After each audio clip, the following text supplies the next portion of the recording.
What's going on, everybody? Dr. from Average Gamer Guys back yet again. And this time we're talking about PlayerUnknown's Battlegrounds for Xbox. We've done a couple updates, just a couple update vids in the past, and I've got a good one for you today. So I will admit I've still been a little bit behind on these, but this one comes at a good time. So just recently we got update number 11 for Xbox, which released just the other day. So I'm going to talk through that. I'm also going to talk through the 5 million player mark that PlayerUnknown's just hit on Xbox and what coincides with that. We're getting a kind of a special little cosmetic item. And then I'm also going to talk about the Xbox Spring Roadmap for those of you that aren't familiar, that they actually talked about a couple weeks ago.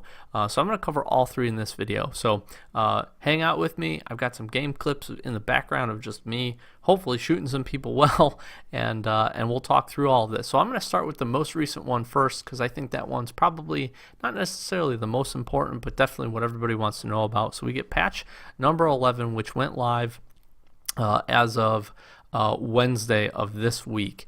And they talk about a couple of different things. Again, they wanted to work on changes to inventory management, as well as, with an effort to increase the speed at which players can navigate menus, change their loadout, and then they also continue to monitor, crash data and things like that. Sorry for my dog in the background.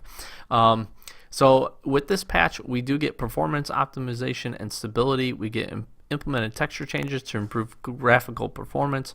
We get optimized vehicle profiles to improve frame rate and additional fixes to reduce crashes. We get really an inventory layout overhaul kind of. Layout of inventory has been improved. They add focal points to identify selected areas, a clearer guide button, and tooltips.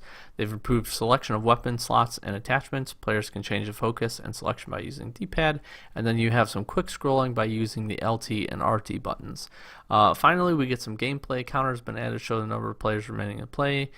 Cosmetic items, again, we're going to talk about that here in a second, and then we get some bug fixes, which is they did work on and fix the issue that was causing players to hear footsteps when no other players were in the vicinity, and then fixed an issue that prevented the blue zone from being displayed correctly.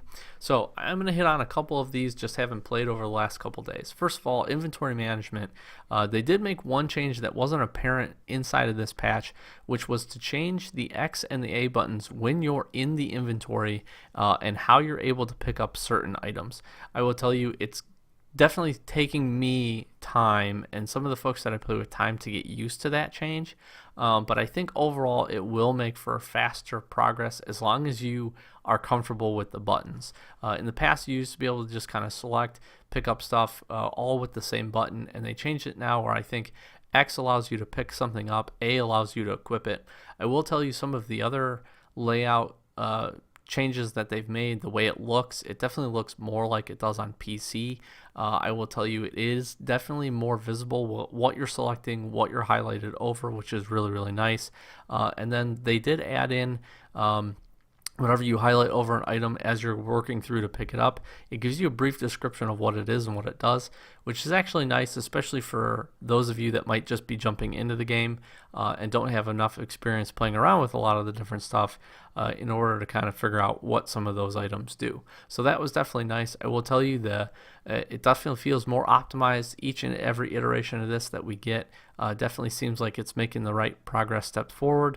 Speaking of steps, I have not heard any, ghost steps in a long time, at least since the update came out. So I can't confirm to say that it's 100% fixed, but it's definitely eons better than what it was before, and definitely something that they had to fix because there was no reason for that, and it threw a lot of people off. Gameplay wise, I'm sad that they don't show the back of the plane being open anymore, but I will tell you the counter of the people inside and as it goes, as people jump out, that actual seat map showing them not being in the plane anymore is actually extremely helpful. So that's nice to see that they put in there. The rest of it, honestly, it just feels like again, it feels like a good patch, feels like the right way forward, and feels like they're doing the right thing in order to kind of keep this game progressing. I definitely look forward to just continued optimization. I didn't know they did talk too about optimizing vehicle profiles. I definitely feel like The vehicles have continued to make that progress. I have not been getting as much jarring sitting passenger side in some of the vehicles, and aiming out of them has become more feasible. I'll put it that way. So definitely patch 11, really good. I will link the notes, specifically the patch notes, down below so you guys can take a look. But that's a quick summary. So speaking of the 5 million player mark, Xbox One, or Xbox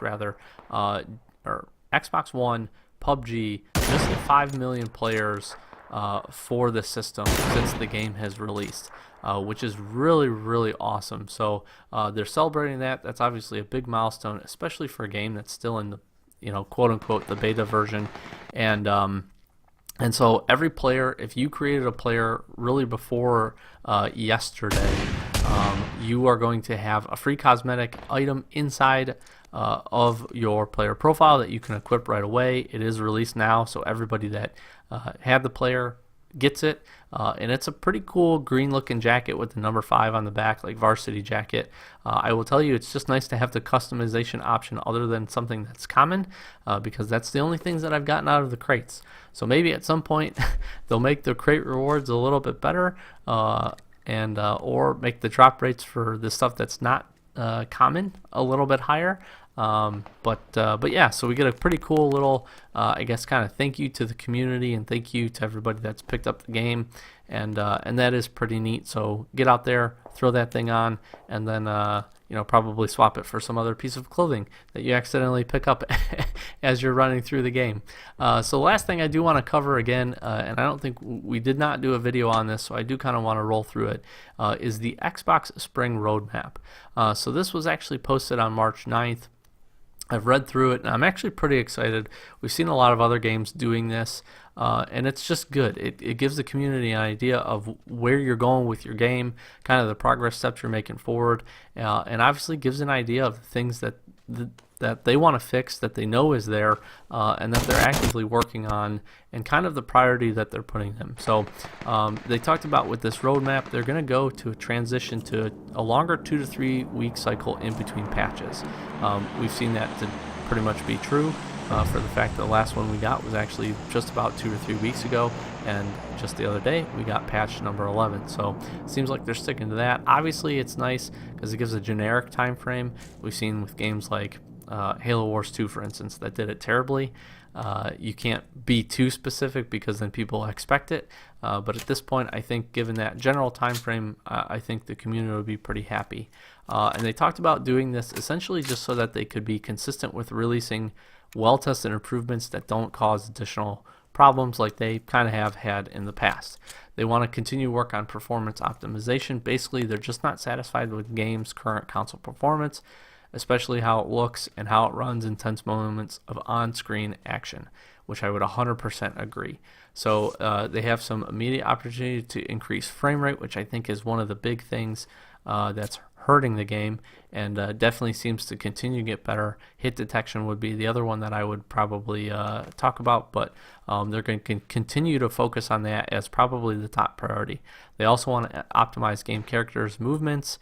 They want to optimize the number of particle effects that are spawned by vehicles and grenades, and then also optimize object collision complexity. Then finally, they want to work on balancing the game across all CPU cores in order to allow less hitches or less problems when streaming, which is pretty nice. They have some UI optimizations, which again in patch 11 we're getting a little bit of that. Same thing with inventory UX, which they've worked on and are going to continue to work on. They have talked through improvements to console controller options, and they said that they're going to be providing additional preset configurations to choose from, as well as exposing a wider set of aiming options, providing players more freedom to create a controller experience that feels satisfying and empowering. I'm really looking forward to this. Honestly, they should just let us map our own buttons. I know the technicality behind that is probably pretty difficult. However, I think that would go a long way in order to allowing people to really customize it and see what works the best for a lot of people, because I think they could take that data back if you have to map the buttons in the game. So looking forward to that, but that's definitely on the horizon. And then obviously improvements to game matchmaking, console player reporting features, they want to implement those as well. And then updates to vehicle penetration. I think this is probably one of the bigger ones, but they want to promote a greater sense of realism, so they're going to be applying bullet penetration to the vehicle system. Their current model can be viewed essentially as vehicles' bodies having a slight health bar that needs to be reduced before the driver can be damaged. In a subsequent update, when it's released, players that are skillful with their shots are going to be able to pierce vehicle doors and panels and then damage enemy players, ensuring the threat is constant even for those behind the wheel. Now, I actually really like this as long as it's done well. I'd be fine with some modification to the damage to bullets if it's penetrating. Obviously, if you're going through something, that bullet's slowing down, less damage, I would be fine with that, because you don't want to make the vehicles completely unusable where you're afraid to get into them, drive past somebody, and somebody just rips a MAGA M4 at you and you end up dying. But obviously, you want them to be more vulnerable where they are now, which essentially you can't get hurt unless that vehicle takes a pretty significant amount of damage, or they're hitting you in an area that doesn't have any type of vehicle surrounding around it. So again, if you're getting shot in the side, those bullets at this point are just kind of glancing off and damaging the vehicle instead of hurting you. And I think that would make it so that, honestly, still in solos, I see a lot of people driving around when the circle gets smaller, and that's just not fun. So being able to penetrate through those vehicles and make people get a little bit more nervous around just driving around in vehicles, I think would be really good. They talked about they want to improve game highlights, which is just allowing people to easily capture and share in-game moments. They're talking about adding achievements into the game, which is really cool for everybody on Xbox, and then improvements to sound as well as customization. And this is the one that we kind of talked about a little bit, but including a wider range of customization options so that you can kind of pimp your character out, which is pretty cool. They've also talked about adding in a test server.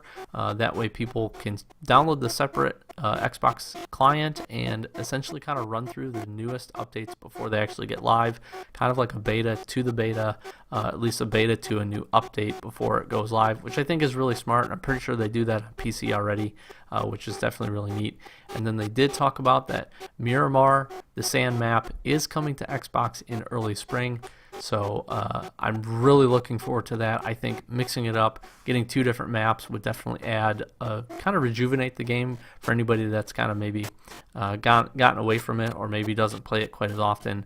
I know for me, I would just look forward to it because I know that comes with some new weapons, that comes with some different vehicles, and all that stuff would be pretty exciting to check out. So that's really the rundown. We got patch 11, again, which is out now. We've got this Xbox Spring roadmap, all this stuff, and details will be down below. And if you have been playing it at least once and created a character before yesterday, you do have a new customization option for them hitting 5 million players on Xbox. So Doc from Average Gamer, guys, hope you enjoyed.